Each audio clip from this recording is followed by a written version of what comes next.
మీరు ఇంజనీరింగ్ చేశారా? జాబ్స్ కోసం సెర్చ్ చేస్తున్నారా? 3600 మందికి పైగా స్టూడెంట్స్ కి జాబ్స్ వచ్చేలా చేసిన code Gyan 100 days software course లో జాయిన్ అవ్వండి. మీ కెరియర్ ని బిల్డ్ చేసుకోండి. నమస్కారం డాక్టర్ శ్రీ అనంతకృష్ణ స్వామి గారు. నమస్కారం అండి. సార్, చాలా మంది క్లాసెస్ ఎప్పుడెప్పుడు ఎక్కడెక్కడ ఉండే అవకాశం ఉంటుందని చెప్పేసి అడుగుతున్నారు. సో ఫస్ట్ అది అనుకున్న తర్వాత కంటెంట్లోకి వెళ్దామండి. క్లాసెస్ ఎప్పుడెప్పుడు ఎక్కడెక్కడ ఉండే అవకాశం ఉంటుంది? మనకి 2025 అండి.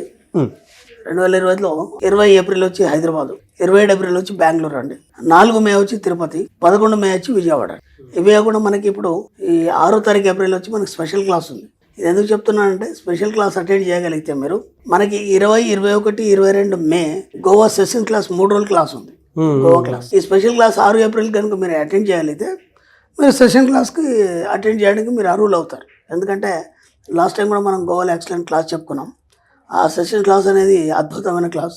అది ఏంటంటే జీవితంలో మీరు పరిపూర్ణత్వాన్ని సాధించడానికి, ఒక ఉన్నత స్థాయి సాధించడానికి ఖచ్చితంగా మీకు అది దోహదపడుతుంది. మీకే కాదు, మీ తరతరాలకి. అలా మాట కూడా చెప్పాను నేను. దానికి తగ్గట్టుగానే క్లాస్ ఉంటుంది. క్లాస్కి వచ్చిన వాళ్ళు కూడా ఫుల్లీ సాటిస్ఫైడ్. కాబట్టి మళ్ళీ ఈ ఇయర్ మనం 20, 21, 22 మేలో గోవాలో సెషన్ క్లాస్ 3 రోజులు పెడుతున్నాం. వీలైనంత తొందరగా ఎన్రోల్ చేసుకునే ప్రయత్నం చేయండి. Best of luck. మంచి చెడు అనేది ఏముండదు, అనుభూతి మాత్రమే ఉంటుంది. చాలా డీప్ మీనింగ్ ఉంది అందులో. ఫస్ట్ విన్నప్పుడు పెద్దగా అనిపించకపోయినా చాలా డీప్గా ఒక ఎపిసోడ్ ఒక 2-3 టైమ్స్ మనం వాచ్ చేసినా, క్లియర్గా విన్నా, ఎక్స్పీరియన్స్ ఇచ్చే ఫలితం కావచ్చు, ఆ మంచి చెడు ఏదైతే ఉంటుందో బ్యాడ్ ఆర్ గుడ్ ఎక్స్పీరియన్స్ కావచ్చు, మనిషిని ముందుకు నడిపిస్తుంటుంది. అది రియలైజ్ అవ్వడానికి చాలా టైం పడుతుంది సార్. చాలా డెప్త్ ఉంటుంది కదా మా సబ్జెక్ట్. ఎలా అంటారంటే, ఏ విధంగా ఒక మనిషి సబ్కాన్షియస్గా ముందుకు వెళ్ళేటప్పుడు, మైండ్లో ఒక పని మీద ధ్యాస పెట్టినప్పుడు మంచి చెడు అనేది లేకుండా ఏ విధంగా ముందుకెళ్లాల్సిన అవసరం ఉంటుంది, ఎలా ఆ సృష్టిని నమ్మి ముందుకెళ్ళాలి అంటారు అసలు? మీరు సృష్టిని నమ్మి ముందుకెళ్ళాలన్నారు కాబట్టి ఇక్కడ మనం ఋతంబర ప్రజ్ఞ గురించి చెప్పుకుందాం. ఋతంబర ప్రజ్ఞ విశ్వజ్ఞాన కోశం అని చెప్పేసి, ఇప్పుడు మీరు మార్నింగ్ వచ్చేటప్పుడు మీ సార్కి అన్ని ఏర్పాట్లు చేసేసి, పిల్లలకి అన్ని ఏర్పాట్లు చేసేసి పంపించేశారు ఆఫీస్కి. అవన్నీ పంపించేసి ఆ తర్వాత మీరు రెడీ వచ్చారు. ఇక్కడ మీ వర్క్ ఏదో మీరు చేస్తున్నారు, కానీ మధ్యలో మీ ఆయన గురించి కానీ మీ పిల్లల గురించి గుర్తుకొస్తుందా లేదా? ఖచ్చితంగా వస్తుంది సార్. సరే, సాయంత్రం 5 అయిపోయింది. సాయంత్రం 5 గంటలకు పిల్లలు ఇంటికి రావాలి. మీరేమో ఇక్కడ ఉన్నారు, అవునా కదా? అక్కడ అవన్నీ ఏర్పాట్లు చేసినా మీ మనసు, ఇప్పుడు పిల్లలు వచ్చారు, ఓకేనా? రాగానే డ్రెస్ చేంజ్ చేసుకున్నాడా లేదా, అక్కడ పెట్టొచ్చాను వాడు చేసుకున్నాడా లేదా, మనిషికి కూడా చెప్పొచ్చేసాను రాగానే పిల్లలు కొద్దిగా చూసుకోమని. వాళ్ళు చూసుకునే వాళ్ళు ఉన్నారు, అంతా చేస్తున్నారు. అయినా సరే మీ మైండ్ అక్కడనే ఉందా లేదా? ఖచ్చితంగా. ఎందుకంటే వాడు సరిగా చేయడు, ఇబ్బంది పెడతాడు, ఉన్నాడో లేదో, తిన్నాడో లేదో, వాడికి ఆ కూర ఇష్టం లేదు, మరి తింటాడో లేదు, ఇవి ఆలోచన. మనం ఇక్కడ మన పనిలో ఉన్నాను అంటే అక్కడ ఏం జరుగుతుంది అనేది మీరు ఇక్కడ ఉండి ఆ దృశ్యాన్ని చూడగలుగుతున్నారు. మీకు అక్కడ పిక్చర్ క్లియర్గా కనిపిస్తుంది. వాడు డ్రెస్ కనిపిస్తుంది, వాడు ఎలా యాక్టివిటీస్ కనిపిస్తున్నాయి, మీ పాప కానీ బాబు కానీ. అలాగే మీ సార్ గురించి కూడా మీకు కొన్ని యాక్టివిటీస్, ఈ టైంకి వస్తారైనా, వచ్చే ముందు ఇవి తీసుకొస్తాడు, పిల్లల్ని నేను వెళ్ళేలో పిల్లల్ని సర్చ్ చేస్తాడు. అంటే మీరు ఎక్కడున్నా సరే మీ మనసు ఆలోచనలు ఒకదాని మీద కేంద్రీకృతమై ఉండడం ఏదైతుందో, దట్స్ కాల్డ్ ఋతంబర ప్రజ్ఞ. ఋతంబర ప్రజ్ఞ విశ్వజ్ఞానం కోసం అని చెప్పేసి మనకి షణ్ముఖ శర్మ గారు చక్కగా దాని మీద వివరణ ఎక్స్ప్లెయిన్ చేశారు. మనం ఆ క్లాస్లో కూడా దాని గురించి చెప్తాము. ఇది నాకు కూడా ఈ సబ్జెక్ట్లోకి వచ్చిన తర్వాత ఈ సబ్జెక్ట్ ఏమని చెప్పాలి. ఇప్పుడు మనం డబ్బుని మనం అనుసంధానం చేసాం ఈ సబ్జెక్ట్కి, కానీ దీనికి ఒక పేరు అనేది ఉంటుంది.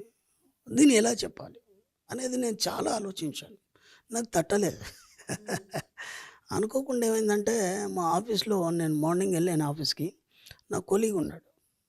నేను అంతకుముందు 3 రోజుల ముందే ఈ షణ్ముఖ శర్మ గారు రాసినటువంటి ఆర్టికల్ చదివాను, ఋతంబర ప్రజ్ఞ విశ్వజ్ఞాన కోశం అని చెప్పేసి.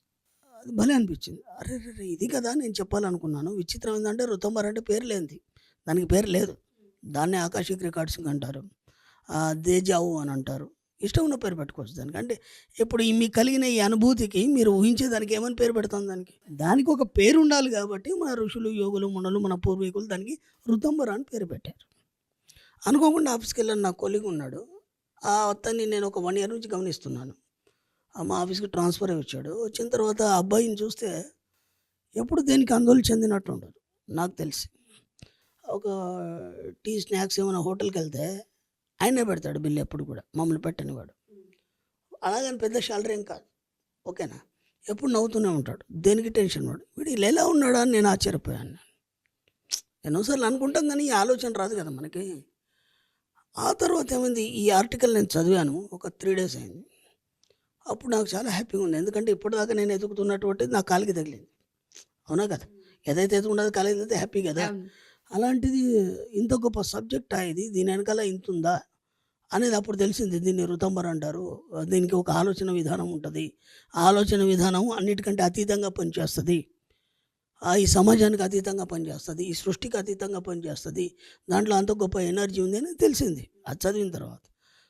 ఉదయం ఆఫీస్కి వెళ్ళాను. వెళ్ళగానే జస్ట్ ఏం మాట్లాడలేదు. హాయ్ అన్నాను అనగానే పక్కన కూర్చున్నాను. సడన్గా ఆయన అన్నాడు కదా, నీకు ఋతంబర్ తెలుసా అన్నాడు. ఎప్పుడు ఏదో పిచ్చబట్టి మాట్లాడుకుంటాం ఆఫీస్లో, టీ తాగినామా చేసినామా ఆఫీస్ వర్క్ గురించి మాట్లాడుకుంటాం తప్ప ఇంకా అంతకంటే ఏం ఉండదు. సడన్గా ఏమన్నాడు, నీకు ఋతంబర్ ప్రజ్ఞ తెలుసా అన్నాడు. ఆ 3 రోజుల ముందు చదివి వచ్చాను కదా నేను. పొరపాటునని అవును తెలుసు అన్నాను. అయిపోయింది అన్నాడు. ఇంకేం మాట్లాడలేదు. అదేంటన్నా మాట్లాడేవంటే తెలుసన్నావు కదా, ఇంకా దాని గురించి మాట్లాడడానికి ఏమి ఉండదు అన్నాడు. ఇంకా తెలిసినోడికి ఇంకేం మాట్లాడలేము, ఇంకేం చెప్పలేము ఇక అంతే. అదేంటండి మాటలు ఉండవు కదా, ఋతంబర్ ప్రజ్ఞ అంటే మాటలు ఉండవు. అన్నీ నీకు తెలియకుండానే తెలిసిపోతుంటాయి. నేను ఎందుకు తెలుసు అని చెప్పి నేను తర్వాత బాధపడ్డాను. ఎందుకంటే తెలియదంటే ఆయన ఏమైనా చెప్పవచ్చు కదా. తెలుసుకునే వాళ్ళమేమో ఇంకేమన్నా. మీరు నమ్మండి, ఇంకో 1 year నాతో ఉన్నాడు ఆయన. 1 yearలో ఏనాడు అడిగినా ఆయన చెప్పలేదు నాకు. షేర్ చేయలేదు ఏమి. ఋతంబర్ ప్రజ్ఞ తెలుసా అన్నాను. తెలుసు అన్నావు, అయిపోయింది. అది తెలిసినవాడు ప్రపంచంలో ఎక్కడైనా జీవించగలుగుతాడు, ఏమైనా చేయగలుగుతాడు, ఏదైనా సృష్టించగలుగుతాడు. అది నీకు తెలిసింది ఆ రహస్యం అన్నాడు ఆయన. నేను జస్ట్ ఆర్టికల్ చదివి దాన్ని అవగాహన చేసుకున్నాను తప్ప అందుకంటే ఇంకేం తెలియదు. ఎందుకు చెప్పాను రా అని అనిపించింది నాకు. అప్పుడు అర్థమైంది కదా, ఓహో ఇతడికి ఋతంబర ప్రజ్ఞ తెలుసు కాబట్టి ఇంత హ్యాపీగా ఉన్నాడు. దేనాడు కూడా దేనికి టెన్షన్ పడలేదు, ఇంత స్వచ్ఛంగా ఉన్నాడు.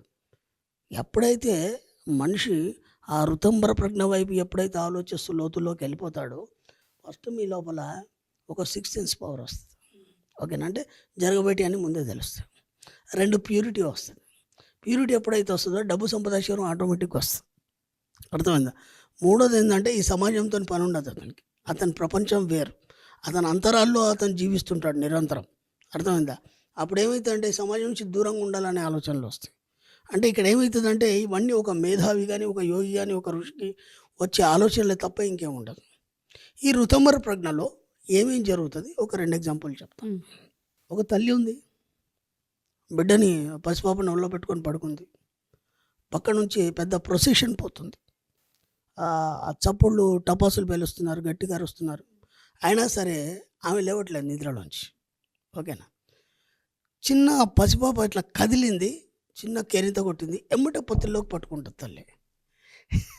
అంత పెద్ద చప్పుళ్ళకి లేవలేదు. ఈ చిన్న కేరింతకు చిన్న కదలెక్కి ఆమె ఎమ్మటే ఉలికి పడి లేచి ఒళ్ళో పట్టుకుంది. ఆ తల్లికి ఆ బిడ్డకు ఉన్నటువంటి ఒక సన్నని వెండి తీగ ఏదైతుందో ఆ అనుసంధానం చేసేదే ఋతంబర ప్రజ్ఞ. ఒక సాధకుడు ఉన్నాడు, లేకపోతే యోగి ఉన్నాడు, ఒక ఋషి ఉన్నాడు, ఎవరైనా కావచ్చు. ఇప్పుడు మన వాళ్ళు ఎన్నో సాధనాలు చేస్తారు, ఎన్నో చేస్తారు. అప్పుడు అతను వెళ్ళాడు, ఒక హిమాలయస్ వెళ్ళాడు, ఒక అడవికి వెళ్ళాడు, లేకపోతే ఏదైనా ఒక నిర్వాణ ప్రదర్శనకి వెళ్ళాడు. ఒక శ్రీ మహావిష్ణువు గురించి తపస్సు చేస్తున్నాడు, లేదా అమ్మవారి గురించి తపస్సు చేస్తున్నాడు.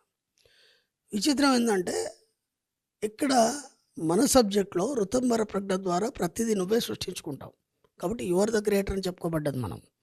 ఇక్కడ శ్రీ మహావిష్ణువు అంటే ఎలా ఉంటాడు? 4 చేతులు, శంకు చక్రాలు, గద, కిరీటం, పీతాంబరాలు ఇవన్నీ ఉంటాయి. ఆ రూపాన్ని పదే పదే చూస్తున్నాడు ఆయన. దానికి సంబంధించినటువంటి ఒక బీజాక్షరాన్ని పదే పదే చదువుతున్నాడు.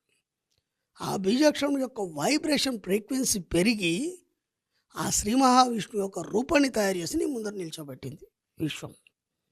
నిజంగా శ్రీ మహావిష్ణువు లేడు, నువ్వే పదే పదే ఆ రూపాన్ని ఊహించుకొని దానికి సంబంధించిన బీజాక్షరాన్ని పదే పదే చదివి ఒక రూపాన్ని తయారు చేసింది నీ మనస్సు.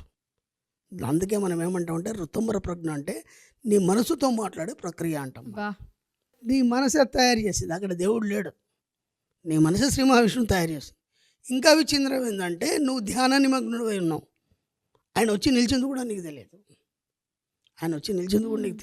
ఇప్పుడు అతను వచ్చి నిల్చున్నాడు, నువ్వు కళ్ళు తెరవని చెప్పేది కూడా ఋతంబరనే. ఆ యొక్క జ్ఞానాన్ని కలిగించేది కూడా నీ మనసే చెప్తుంది. ఏమనంటే నువ్వు దేనికోసం అయితే ఇన్ని రోజులు నువ్వు ఆలోచిస్తున్నావు, ఏదైతే చేస్తున్నావో ఆ రూపం నీ ముందు వచ్చి నిల్చుంది, కళ్ళు తెరవని నేను కదిలించేది కూడా ఋతంబర్ అని. ఇప్పుడు అర్థమైందా? ఋతంబర్ అంటే ఎంత లోతుగా ఉంటుంది. దాన్ని ఎప్పుడైతే పట్టుకుంటావో యు ఆర్ ద క్రియేటర్. నువ్వు ఏదైనా సృష్టించుకోవచ్చు. దాంతోనే అనుసంధానం ఉన్నప్పుడు నీ ప్రపంచం వేరుగా ఉంటుంది. కాబట్టి మన సబ్జెక్ట్ అంతా ఈ ప్రపంచానికి వేరుగానే ఉంటుంది, చాలా లోతుగా ఉంటుంది. ఎప్పుడైతే మీరు అర్థం చేసుకుంటారో మీకు కావాల్సినవన్నీ మీరు సృష్టించుకోవచ్చు. దేనికి సంబంధించింది ఇది? విశ్వానికి సంబంధించిన సబ్జెక్ట్.